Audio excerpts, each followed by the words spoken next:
Hello दोस्तों, उनकी पाठशाला में स्वागत है। हेलो बच्चों, ऑनलाइन क्लास की बात किए थे आप लोगों से कि लाइव क्लास हम आप लोगों को पढ़ाएंगे। ऑनलाइन में कुछ चैप्टर्स हम आप लोगों को पढ़ाएंगे। तो आज ही ऑफलाइन में आप लोग बताए हैं कि जो 5th नंबर चैप्टर है स्टेट ऑफ मैटर, इसके बारे में स्टार्ट किया जाएगा और ये हम लोगों को स्टडी किया जाएगा। ओके, ये हम आप लोगों को पढ़ाएंगे। ओके, तो चैप्टर 5 जो है इसका नाम है स्टेट ऑफ मैटर। ये 11th क्लास की केमिस्ट्री जो है ना, उसका जो 5th नंबर चैप्टर है उसका नाम है स्टेट ऑफ मैटर। तो हम लोग को इसी के बारे में स्टडी करना है, अध्ययन करनी है। तो आप लोग एकदम अच्छा से इस पर फोकस करेंगे। देखिए, एक्चुअल बात क्या है कि हम इस पर आप लोग को हर एक टॉपिक के बारे में समझा देंगे। लिखने की रहेगी बात तो पीडीएफ जो फाइल है ना, वो व्हाट्सएप पे जो समूह हम लोग को बना है, ग्रुप बना है, उस पर हम उसको भेज देंगे। आप लोग खूब अच्छा से लिख लेंगे। एक अलग कॉपी रखिएगा, जो ऑनलाइन क्लासेज होगी उस कॉपी में लिखिएगा आप लोग। आइए, तो हम लोग को जानना है स्टेट ऑफ मैटर। एक्चुअल यहाँ पे सबसे पहले हम लोग पढ़ेंगे मैटर के बारे में कि मैटर आखिर क्या होते हैं। इसकी हिंदी आप लोग बहुत पहले से जानते आ रहे हैं। ओके, तो हम लोग को मैटर के बारे में हम लोग को जानना है कि आखिर मैटर क्या होता है, हम कहते किसे हैं। तो आप लोग 2, 3, 4, 5 में जो साइंस स्टडी किए होंगे उसमें आप लोगों को सिखाया गया होगा व्हाट इज मैटर। तो सिंपल बात है, आप लोग एक डिफिनेशन याद किए होंगे, anything which occupy space and have some masses are called matter. इसका अर्थ होता है कि अगर कोई भी वस्तु जो स्थान घेरती है, ओके, माने स्थान छेकती है, ओके, और उसमें कुछ मास होता है, उसी को मैटर हम लोग कहते हैं। जैसे हम इस मार्कर की बात कर रहे हैं, ये हमारे हाथ में मार्कर है, इसमें कुछ नहीं तो कुछ वेट पक्का होगा। ओके, इसका वेट कुछ होगा। ओके, और इसको जहां पे रखेंगे वहां के स्पेस को ऑक्यूपाई कर लेगा, स्थान को छेक लेगा। इसका मतलब यह मैटर कहलाएगा। इसे हम क्या कहेंगे, इसे मैटर के नाम से जानेंगे। ओके, अब चलिए, इसका मतलब अपने आसपास में जितनी भी वस्तुएं देखते हैं, जितने भी सब्सटेंस दिखाई देता है, सभी के सभी मैटर कहलाएंगे। ओके, अब आसपास में हम बोर्ड की बात कर रहे हैं, ये ऑक्यूपाई किया है स्पेस, और ये कुछ हेवी भारी भी है, अर्थात इसमें मास भी है, वेट भी है। इसका अर्थ हुआ कि इसे हम लोग मैटर कहेंगे। ओके, ईंट हो गया, यहाँ तक कि हवा भी मैटर होती है। ओके, इसमें जो होता है ना, कन्फ्यूजन रहता है कि एयर, क्या एयर मैटर है? हवा, आप लोग ये सोचते होंगे कि हवा को देख नहीं सकते हम, हवा में तो मास हुक्वे नहीं करता है। ओके, तो पक्का ये तो मैटर होगा नहीं। और आप लोग ये भी सोचते होंगे कि एयर जो होता है स्पेस ऑक्यूपाई नहीं करता होगा। ये आप लोग का थिंकिंग है। ओके, ऐसा हो सकता है कि ऐसा सोच रहे हो आप लोग, लेकिन एक्चुअल बात है एयर भी मैटर है। अभी कैसे, तो एयर भी स्पेस ऑक्यूपाई करते हैं। अगर एक बैलून की बात हम लोग करते हैं, अगर हवा नहीं रहता तो फिजिकल रहता है, स्मॉल साइज का रहता है। हवा भरना स्टार्ट करते हैं तो उस बैलून की साइज जो होती है ना, वो इंक्रीज करते जाती है। ओके, इसका अर्थ हुआ कि उसमें एयर जब इंटर किया तो बैलून के अंदर के स्पेस को ऑक्यूपाई करने लगा, छेकने लगा। उस कारण से बैलून जो है ना, उसकी आकृति बढ़ने लगी। ओके, इसका मतलब एयर भी स्पेस को ऑक्यूपाई करता है। अब वही बात ये करते हैं कि एयर भी फोर्स लगाता है, एयर में भी वेट होता है। अभी कैसे, एक बैलून ही ले लीजिए, फिर वही एग्जाम्पल, उसमें एयर नहीं हो। ओके, सिंपल से एक दुकान से बैलून लाएंगे और उसका वेट करेंगे। ओके, और फिर उस बैलून में एयर भरने के बाद फिर उसका वेट करेंगे, थोड़ा सा ज़्यादा वेट होगा। इसका मतलब एयर के अंदर भी मास होता है, वेट होता है, वो भी स्पेस ऑक्यूपाई करती है। तो एयर जो होता है ना, एयर को भी हम लोग मैटर कहेंगे। ओके, तो वो स्टेट पे डिपेंड करता हुआ। ओके, तो अब आप लोग समझ में आ गया। ओके, तो इसके डिफिनीशन की बात रहा तो इसके डिफिनीशन आवश्यक नहीं है। ओके, अच्छा, इसका डिफिनीशन लिखा दे रहे आप लोगों को। इसका डिफिनीशन हो जाएगा, मार्कर में इंक नहीं है थोड़ा सा। Okay, anything which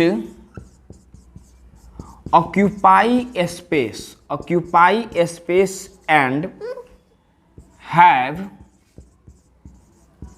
some masses is called matter। Okay, ये इसकी डिफिनीशन हो जाएगी।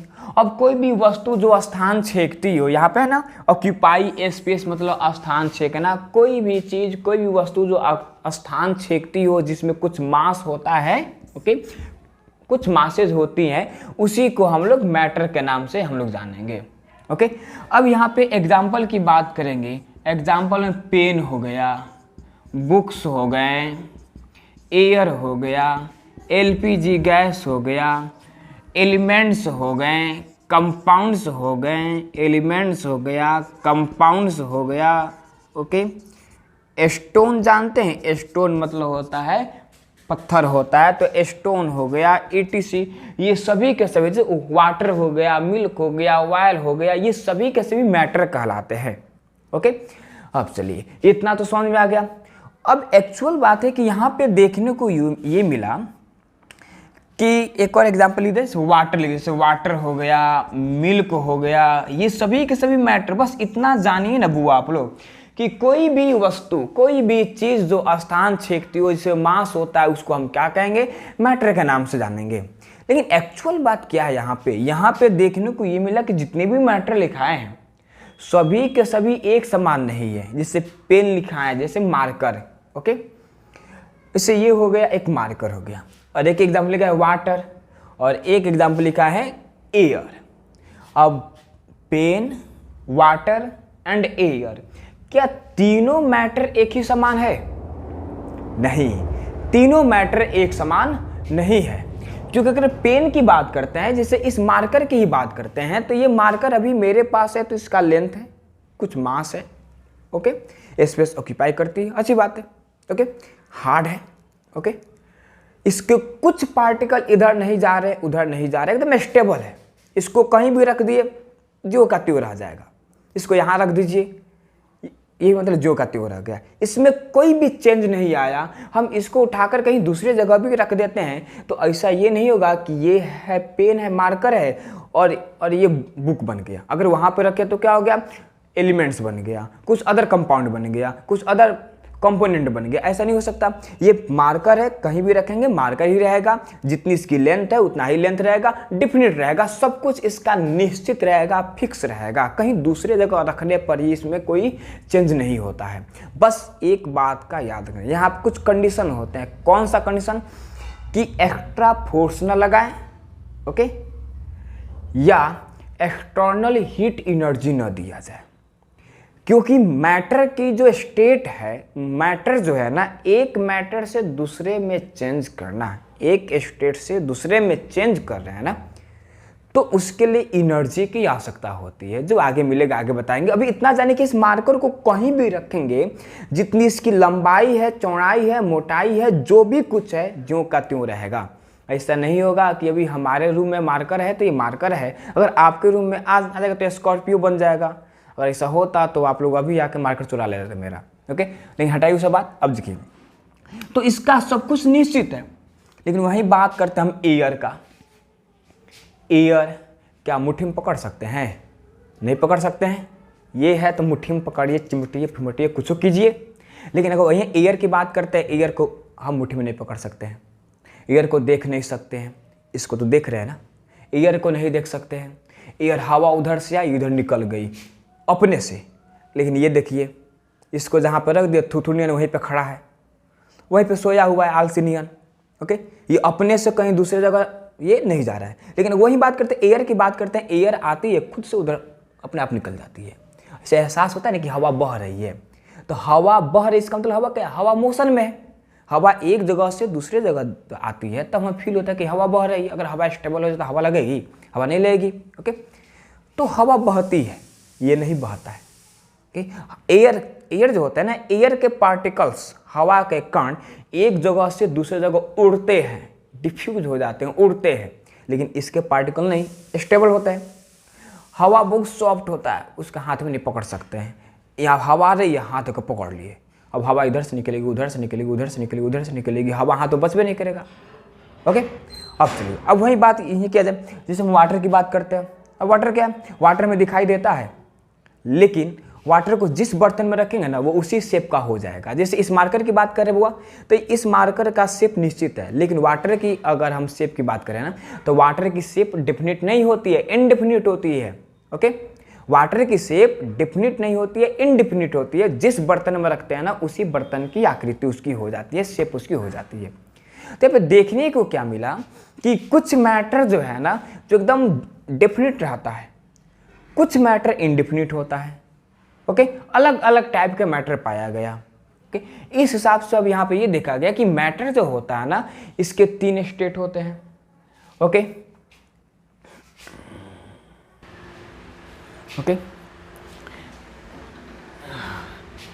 तो वही हम आप लोग बता रहे थे हुआ कि मैटर जो होता है ना उसको सामान्यतः 3 अवस्थाओं में बांटा गया है। तो ये बात करते हैं कि मैटर जो होता है उसको सामान्यतः 3 अवस्थाओं में बांटा गया है। ओके, और उसके 3 स्टेट्स होते हैं। अब कौन कौन सा स्टेट्स होता है हम लोग अब इसके बारे में बात करते हैं। ओके, तो देखिए इतना जो लिखा है इसको यहीं से देखकर लिखना है, क्योंकि जो नोट्स हम भेजेंगे उसमें ये सब नहीं लिखा हुआ है। ओके, हाँ, तो ये स्टार्टिंग में यहाँ से लिखना है आप लोगों को। ओके, अभी और इसमें होगा लिखाएंगे तो वो सब आप लोगों को लिखना है। नोट्स में है तो कुछ चीज़ें उसमें नहीं लिखी गई है। जो स्टार्टिंग वाली जो चीज़ होती है, जो क्लास 4, 5, 6, 7 का जो होता है बेसिक नॉलेज, उसको नहीं लिखा गया है। तो इसलिए जो बोर्ड पर लिखाएंगे उसको भी लिखते रहिएगा आप लोग नोट्स में। ओके, अब चलिए, अब यहाँ पे हम लोग को ये जानना है स्टेट्स ऑफ मैटर। मार्कर का इंक भी खत्म हो गया, समझे आप लोग ना। स्टेट्स ऑफ मैटर इसका मतलब होता है हुआ, आप लोग सभी बच्चे जानते होंगे, पदार्थ की अवस्था। अगर पूछा जाए कि मैटर के कितने स्टेट्स होते हैं तो एक्चुअल में होते हैं 5, लेकिन उसमें से 2 जो होता है ना वो क्लास 9th में थोड़ा सा आप लोग को पढ़ना था, वो 11th 12th में नहीं आता है, वो सब नहीं पढ़ना है आप लोगों को। आप लोगों को सिर्फ पढ़ना है solid, liquid and gas. Okay, तो यहाँ पे हम 5 का नाम लिखा दे रहे हैं। ओके, तो यहाँ पे हम लोग लिखेंगे there are mainly 5 states of matter. इसका मतलब इसकी 5 अवस्थाएं होती है। कौन कौन सा होता है हुआ, तो आप लोग बहुत पहले से जानते हैं आ रहे हैं लोग, सॉलिड। दूसरा नंबर में क्या होता है, लिक्विड। इसके हिंदी की आवश्यकता तो होगी नहीं। ओके, हाँ, 3 नंबर में हो जाएगा गैस। ये 3 ही आप लोगों को जानना है, लेकिन 4 भी लिखा दे रहे हैं। एक होता है BEC होता है, बोस-आइंस्टाइन कंडेंसेट्स होता है। और 5 नंबर में आप लोग सभी बच्चे जानते हैं, इसकी स्पेशल हिंदी कुछ नहीं होता है, हिंदी भी यही होता है। तो देखिए 4 और 5 आप लोगों को पढ़ने की आवश्यकता नहीं है, आप लोग केवल सॉलिड, लिक्विड और गैस के बारे में स्टडी करना है और आप लोगों को जानना है। ओके, अब यहाँ पर ये देखिए, अब स्टेट्स ऑफ मैटर, ये जो आप लोगों का चैप्टर है स्टेट्स ऑफ मैटर, इसकी बात कर रहे हैं।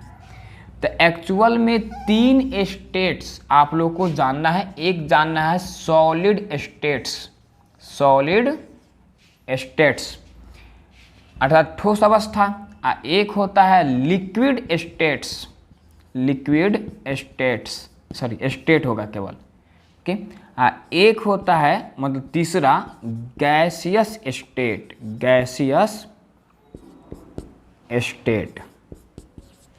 ओके, तो यही आप लोगों को स्टडी करना है। इसमें भी क्या है कि सॉलिड स्टेट आप लोगों को 11th क्लास में नहीं मिलेगा। सॉलिड स्टेट आप लोगों को ये 12th क्लास की जो पहला चैप्टर जो है ना वही सॉलिड स्टेट है, वही पढ़ना है। एक्चुअल में 11th में आप लोगों को लिक्विड स्टेट पढ़ना है और गैसियस स्टेट पढ़ना है। यही 2 जो है ना ये 11th क्लास में आप लोगों को जानना है और यही समझना है। ओके, इसको भी कॉपी में लिख लेंगे वो आप लोग, हम इसको इरेज कर रहे हैं, स्क्रीनशॉट आप लोग ले सकते हैं।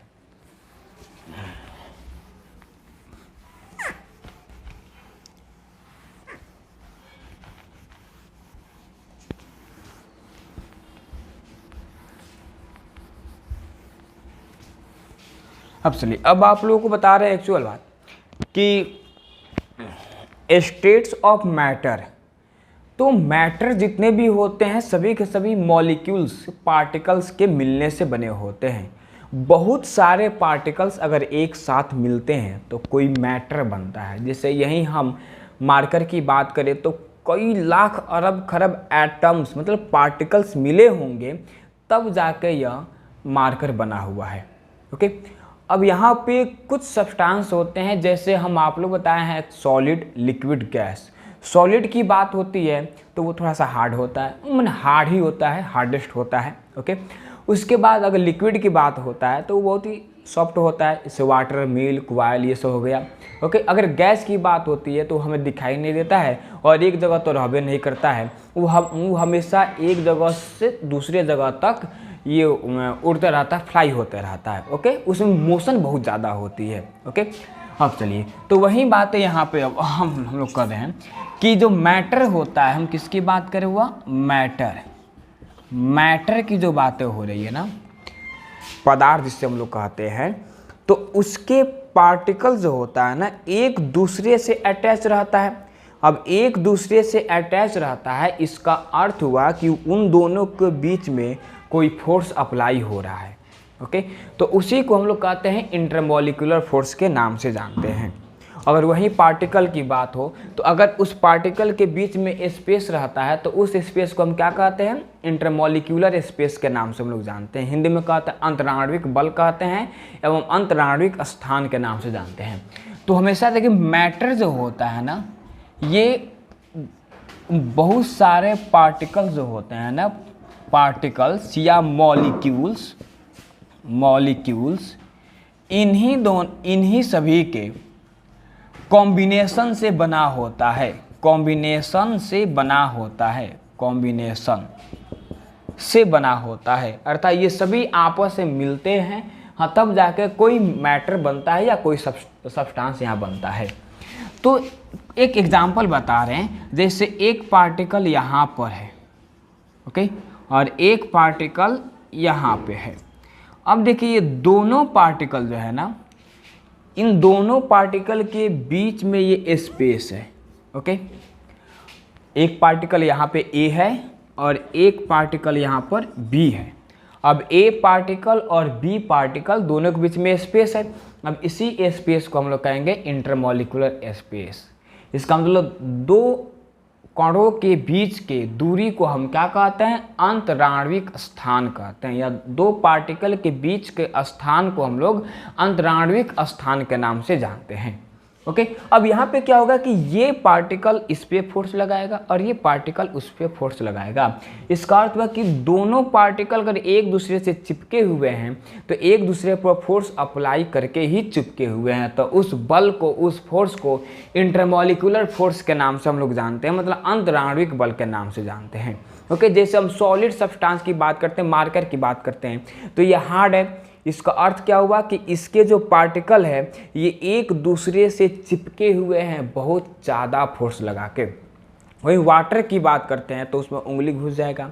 इसका रीज़न क्या है, इसका रीज़न है जो वाटर के मॉलिक्यूल्स है वे एक दूसरे से बहुत ज़्यादा फोर्स लगा कर नहीं चिपके हुए, उसके बीच में जगह है, अंतराण्विक स्थान है, इंटरमॉलिक्यूलर स्पेस है, इस कारण से वो बहुत ही सॉफ्ट होता है, उसके पार्टिकल इधर घूमते रहते हैं। जैसे हम हाथ की बात कर रहे हैं, हाथ अलग अलग है, कोई भी इधर से फोर्स लगाएगा, इधर लगाएगा फोर्स तो ये आपस में आकर चिपक जाएगा, बीच में डिस्टेंस है, उसके बाद ना चिपका है। अगर पहले से चिपका हुआ है, अगर कोई भी फोर्स इधर से उधर से अगर लगाता है तो और नहीं ना चिपकेगा, क्योंकि पहले से चिपका हुआ है, फोर्स इसमें अप्लाई हो चुका है पहले ही।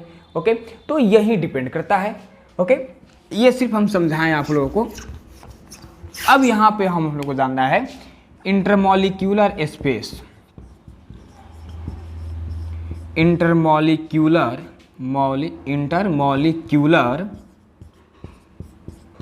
स्पेस, हिंदी में कहते हैं अंतराण्विक स्थान कहते हैं। ओके, ये हेडिंग आप लोग उतार लीजिए। अब स्टेटमेंट, इसकी डिफिनीशन की बात करते हैं तो इसकी डिफिनीशन लिखेंगे आप लोग, the space between molecules, the space between molecules, the space between molecules in matter is called intermolecular space, is called intermolecular space. Hindi लिखेंगे पदार्थ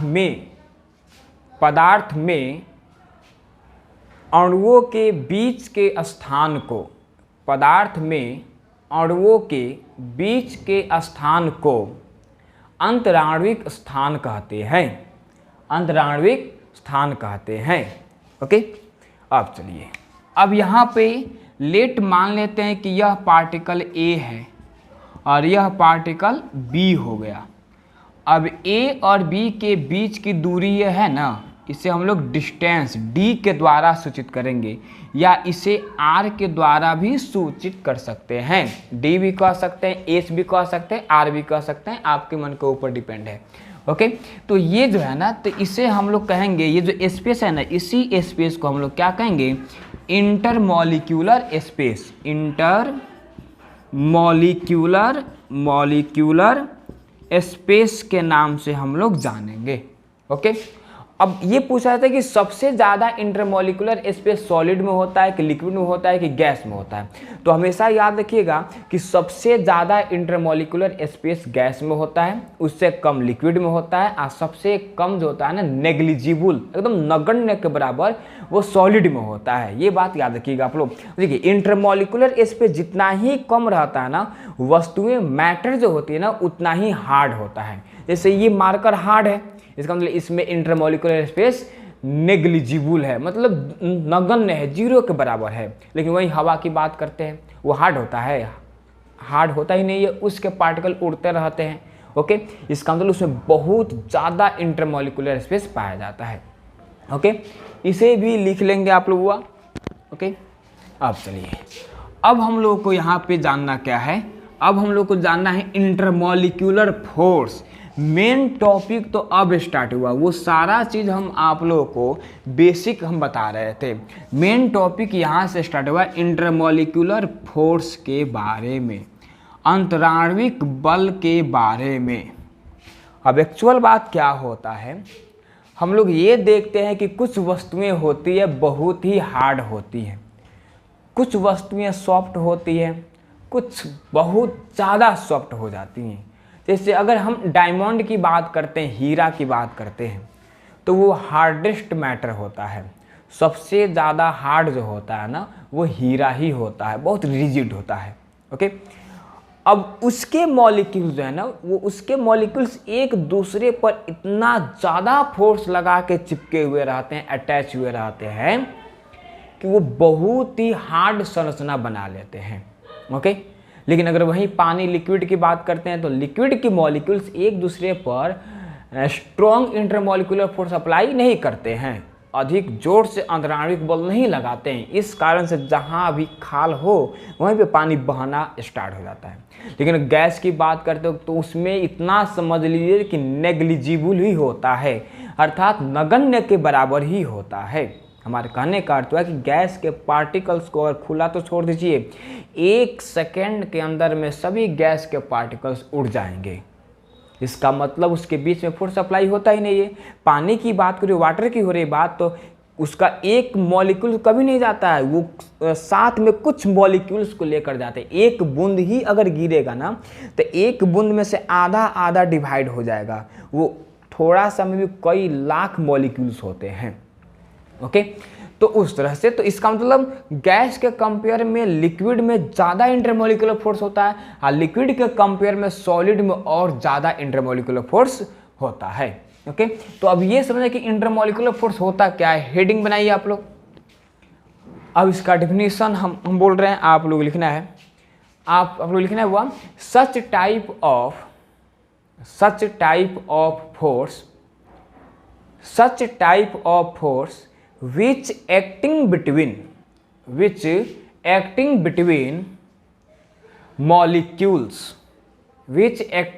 molecules in matter is called intermolecular force। इसका मतलब क्या होता है हुआ, इसका अर्थ होता है कि पदार्थ में अणुओं के बीच लगने वाले बल को, पदार्थ में अणुओं के बीच लगने वाले बल को अंतराणविक बल कहते हैं। एक्चुअल में यहाँ से जो है ना, ये PDF ही व्हाट्सएप पर हम आप लोग को भेज देंगे, खूब अच्छा से उसी में से आराम से देखकर लिख लीजिएगा। अभी हम आप लोग बता दिए। ओके, तो अब यहाँ पे है क्या कि हम जैसे मान लें कि एक मॉलिक्यूल यहाँ पे मॉलिक्यूल A हो जाएगा और एक मॉलिक्यूल यहाँ पे ये मॉलिक्यूल B हो जाएगा। अब A मॉलिक्यूल और B मॉलिक्यूल के बीच में जो फोर्स अप्लाई होता है ना, इसी फोर्स को हम लोग क्या कहते हैं, इंटरमॉलिक्यूलर फोर्स कहते हैं। इसको हम क्या कह देंगे, इंटरमॉलिक्यूलर फोर्स कह देंगे।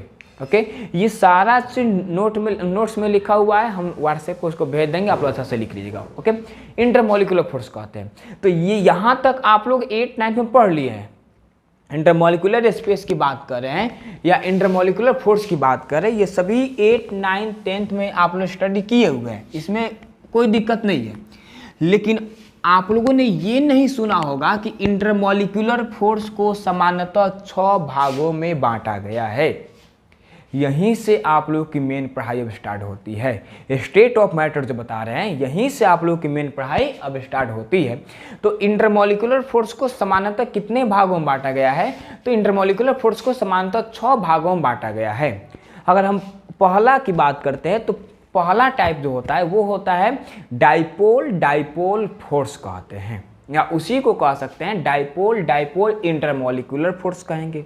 ओके, अब यहाँ पे क्या है, तो हेडिंग में होगा, लिखाएगा types of intermolecular force, Hindi में हो जाएगा अंतराणविक बल के टाइप्स। ओके, तो उसके बाद लिखेंगे there are mainly 6 types of intermolecular force. ये सारा PDF में रहेगा, उसमें टेंशन करने की बात नहीं है। ओके, आप लोग के व्हाट्सएप पर शेयर कर देंगे, आप लोग उसको लिख लीजिएगा बहुत अच्छी तरह से। ओके, तो हम आप बता रहे हैं कि इंटरमॉलिक्यूलर फोर्स को सामान्यतः 6 भागों में बांटा गया है। तो अगर हम सबसे पहले की बात करते तो होता है डाइपोल फोर्स होता है। अब एक्चुअल में डाइपोल फोर्स क्या होता है ये हम लोग को जानना है। डाइपोल फोर्स, ओके, ये पहला टाइप होता है। अब इसी के बारे में हम लोग को जानना है। नोट्स भेजेंगे, उसमें हिंदी भी रहेगा, इंग्लिश भी रहेगा। आप लोग को हिंदी भी लिखना है, इंग्लिश भी लिखना है। जो इंग्लिश मीडियम के बच्चे होंगे वो केवल इंग्लिश में लिख लेंगे, जो हिंदी मीडियम में होंगे वो इंग्लिश हिंदी दोनों लिखेंगे। तो सबसे पहले ये जाने कि डाइपोल फोर्स आखिर होता क्या है। तो सिंपल, बहुत आसान definition, such type of intermolecular force which is acting between 2 dipole is called dipole force. इसका अर्थ होता है कि अंतराणविक बल का वैसा टाइप जो 2 डाइपोल अणुओं के बीच में या एटम के बीच में या पार्टिकल के बीच में लगता है, उसी को डाइपोल फोर्स कहते हैं। एकदम सिंपल सा बात है। अब ये डाइपोल क्या होता है, अब सबसे इंपॉर्टेंट बात है कि डाइपोल तो जानना है पहले ना। हम तो जान गए कि डाइपोल और डाइपोल के बीच में जो फोर्स अप्लाई होगा उसको डाइपोल फोर्स कहेंगे। लेकिन फिर डाइपोल जानिए, डाइपोल क्या होता है। डाइपोल का अर्थ होता है कि 2 डिफरेंट एटम के बीच में कोवैलेंट बॉन्ड बनता है ना। तो देखिए, कोवैलेंट बॉन्ड हो चाहे कोई भी बॉन्ड होता है, वो एक टाइप का फोर्स ही होता है। ओके, तो इसका मतलब 2 एटम्स के बीच में अगर इलेक्ट्रॉन के शेयरिंग के माध्यम से, जो फोर्स उत्पन्न होता है वही डाइपोल कहलाता है। ओके, सिंपल में याद रखिए कि 2 डिफरेंट एटम के बीच में कोवैलेंट बॉन्ड जो बनता है ना, वही डाइपोल कहलाता है। ओके, अब यहाँ पे हमें खोजना है कि ये एक ऐसा एग्जाम्पल हमें लेना है जिसमें कोवैलेंट बॉन्ड बनता हो, लेकिन एटम डिफरेंट होना चाहिए। अब जैसे बात यहाँ पे हो रही है कि HCl आप लोग जानते हैं। HCl मतलब होता है हाइड्रोक्लोरिक एसिड होता है। HCl मतलब क्या होता है, हाइड्रोक्लोरिक एसिड होता है। अभी हाइड्रोक्लोरिक एसिड की बात कर रहे हैं ना, तो इसमें कोवैलेंट बॉन्ड बनता है। इसमें होता क्या है, इसमें होता है कि हाइड्रोजन और यहाँ पे क्लोरीन होता है, ये एक इलेक्ट्रॉन का शेयरिंग करते हैं। ओके, एक इलेक्ट्रॉन का शेयरिंग करते हैं। हाइड्रोजन अपना 1 इलेक्ट्रॉन और यहाँ पे क्लोरीन के पास 7 इलेक्ट्रॉन होता है। तो स्टेबल होने के लिए एक और इलेक्ट्रॉन क्या करते हैं, ये लोग शेयर कर लेते हैं। और इलेक्ट्रॉन का शेयरिंग होता है तो उसके द्वारा जब बॉन्ड बनता है तो ये HCl ऐसे बॉन्ड बन जाता है, और ये जो बॉन्ड होता है इसे कहेंगे कोवैलेंट बॉन्ड। क्या कहेंगे?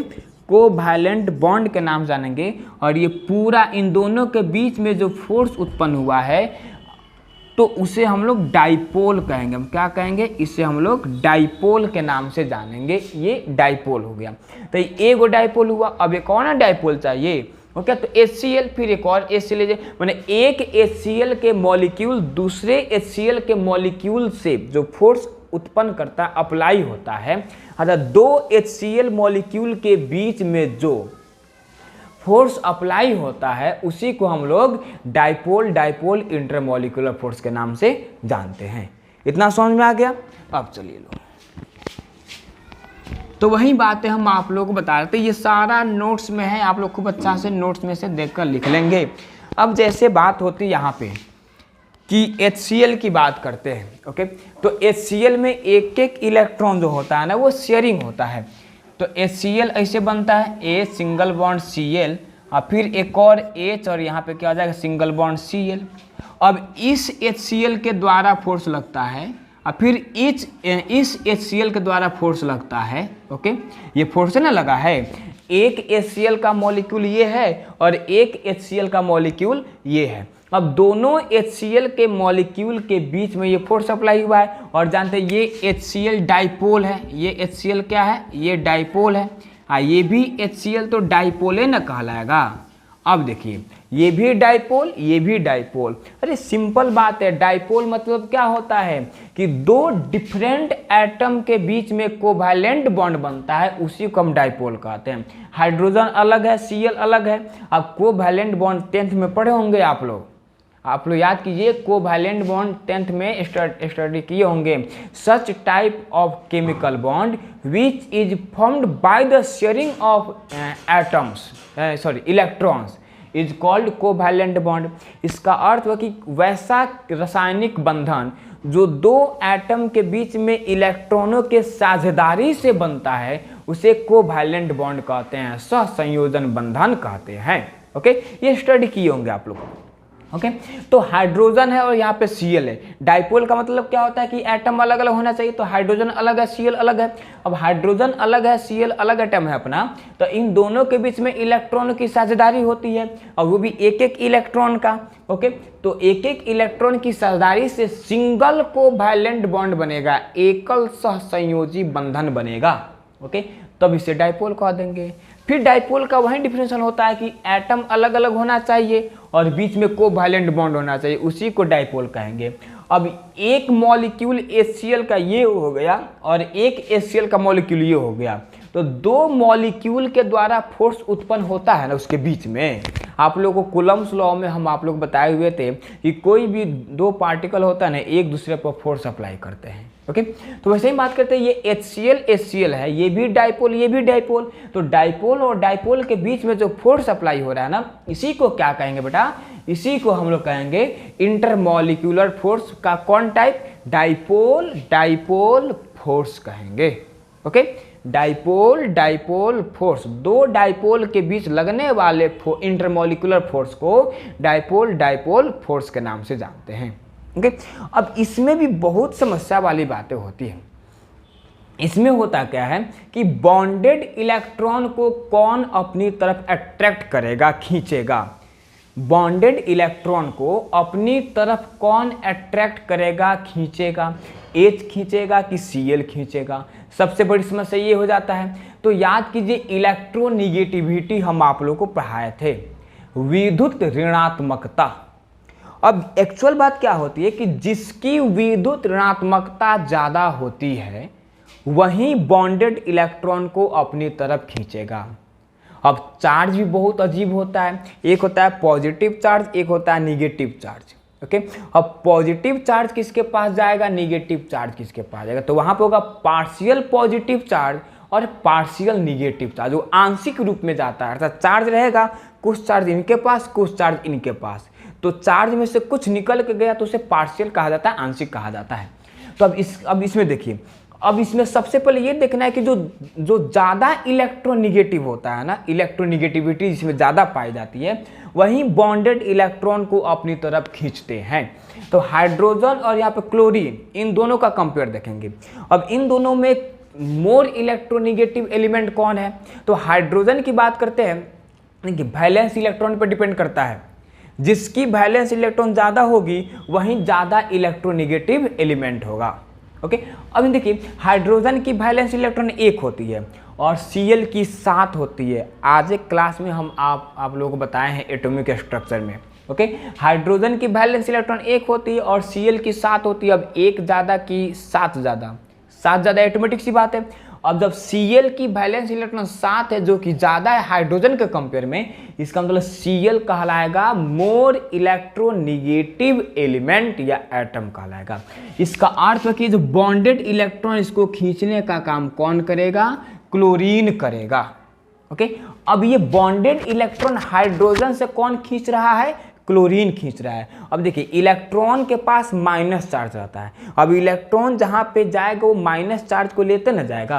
अब इलेक्ट्रॉन यहाँ से आया है Cl पर, मतलब Cl पर माइनस चार्ज होगा। तो यहाँ पे लिखेंगे माइनस डेल्टा, इसे डेल्टा कहते हैं, माइनस डेल्टा। इसका अर्थ हुआ पार्शियल निगेटिव चार्ज। Cl के पास आ गया।